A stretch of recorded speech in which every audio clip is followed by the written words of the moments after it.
हरियाणा विधानसभा को कब मिलेगा नेता प्रतिपक्ष? नतीजे के 7 माह बाद भी प्रतिपक्ष का पद खाली। कांग्रेस हाईकमान क्यों नहीं ले पा रहा कोई फैसला? बेटे दीपेंद्र के लिए हाईकमान से क्या चाहते हैं हुड्डा? 1-2 नहीं बल्कि पूरे 7 माह विधानसभा चुनाव के हो चुके हैं, लेकिन हरियाणा में नेता प्रतिपक्ष का पद एक ऐसी पहेली बनी हुई है जो अभी भी अनसुलझी हुई है। इसके चयन को लेकर कयासों का इतना लंबा दौर चल चुका है कि अब ना तो सवाल बचे हैं और ना ही किसी को खास दिलचस्पी रह गई है। हैरानी की बात यह है कि कांग्रेस 2014 में जब सत्ता से बाहर हुई थी, उसके मुकाबले आज कहीं अधिक ताकतवर है। इसके बावजूद गुटबाजी और आपसी खींचतान ने ऐसा चक्रव्यूह रचा है कि जिसके सामने कांग्रेस हाईकमान भी खुद को बेबस महसूस कर रहा है। जिस राहुल गांधी के नेतृत्व ने देश के अन्य बड़े राज्यों में ताकतवर स्थानीय क्षेत्रों को दरकिनार करते हुए जातीय समीकरणों के हिसाब से नए लीडरशिप को आगे आने का मौका दिया, उनके कदम दिल्ली से सटे इस छोटे से राज्य में आकर टिक जाते हैं। हुड्डा के दांव से पशुपेश में हाईकमान। 10 साल मुख्यमंत्री, प्रदेश अध्यक्ष और नेता प्रतिपक्ष जैसे अहम पदों पर रह चुके भूपेंद्र सिंह हुड्डा 80 साल के होने वाले हैं, लेकिन उम्र के इस पड़ाव में भी वो हरियाणा कांग्रेस के सबसे ताकतवर नेता हैं। प्रभावशाली जाट बिरादरी से आने वाले हुड्डा लगातार 3 बार अपने नेतृत्व में पार्टी को शिकस्त से ना बचा पाने के बावजूद हरियाणा कांग्रेस पर जबरदस्त पकड़ बनाए हुए हैं। 2024 के विधानसभा चुनाव में सीएम इन वेटिंग रहे हुड्डा अभी भी टस से मस होने के मूड में नहीं है। नेता प्रतिपक्ष और प्रदेश अध्यक्ष दोनों पर उन्होंने अपनी मजबूत दावेदारी से हाईकमान को अवगत करा दिया है।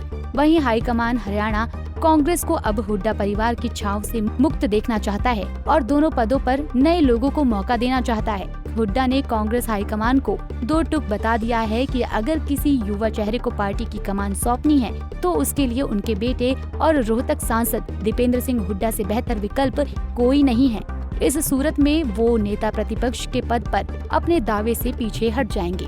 अगर ये नहीं हो सकता तो वो एलओपी यानी नेता प्रतिपक्ष के पद पर अपनी दावेदारी से पीछे नहीं हटने वाले हैं। हाईकमान से इस मसले पर मतभेद के बावजूद हुड्डा आत्मविश्वास से इतने लबरेज हैं कि वो खुद को अनाधिकारिक रूप से एलओपी बता चुके हैं। इतना ही नहीं, सरकार भी उन्हें उसी हैसियत के हिसाब से ट्रीट करने लगी है। चंडीगढ़ में संवैधानिक नियुक्तियों से जुड़ी एक अहम बैठक में हुड्डा बतौर नेता प्रतिपक्ष के हैसियत से शामिल हुए। हुड्डा साहब, आज एक तो सबसे पहले जो बैठक हुई थी, कितने लोगों के नाम थे चेयरमैन के लिए, कितने सदस्य के लिए और कितने तय हो चुके हैं, कुछ आप उसके बारे में जानते हैं? सर्च कमेटी ने करा था एक्सरसाइज। 3 नाम चीफ इंफॉर्मेशन कमिश्नर के थे और 21 नाम उनमें से चीफ इंफॉर्मेशन कमिश्नर और 5 का रिकमेंडेशन गई है, राज्यपाल के पास जाएगी, वो उसको करेंगे। 2 का फिर बाद में करेंगे। ठीक तरीके से चयन हुआ है सर, क्योंकि आप बैठक के लिए मेजोरिटी है उनकी। ये आपकी सहमति थी किसी नाम पे सर? अंदर की बात मेरी बताना सर, ये 2 नाम क्यों रोके गए? कोई टेक्निकल सर इशू किस तरीके से? नहीं, वो बात सहमति नहीं बनी। अच्छा, लीडर ऑफ अपोजिशन जो है इस बैठक के अंदर जाना होता है, तो क्या कोई रास्ता निकाला था? आपसे कोई बात हुई थी या कुछ तय हो गया है सर पार्टी के लेवल? मेरी किसी बात हुई, यहाँ से लेटर गया था, सुप्रीम कोर्ट की जजमेंट है जी, उसके हिसाब से वे किसी को भी चेंज कर सकती है पार्टी, सीनियर आदमी को जी। हालांकि मेरा वो नहीं था, लेकिन अध्यक्ष जी ने कहा आप ही जाओ, मैंने क्योंकि काम रुका हो। इनका बयान स्टेटमेंट आ रही थी, इतने पिटीशन पड़े हैं, इतना पेंडिंग काम है, क्योंकि है ही नहीं, इंफॉर्मेशन कमीशन ही नहीं है शायद जी, किसी बाहर वाले को चेयरमैन लगा रखा था जो खुद स्वयं ना मेंबर है ना वो टेम्परेरी चार्ज देता था। इस बात से कि काम ना रुके लोगों को। बता दें कि वर्तमान में हरियाणा विधानसभा में कांग्रेस के 37 विधायक हैं, जिनमें से 30 भूपेंद्र हुड्डा के समर्थक माने जाते हैं। इसी प्रकार कांग्रेस के 5 लोकसभा सांसदों में से 4 हुड्डा कैंप के हैं।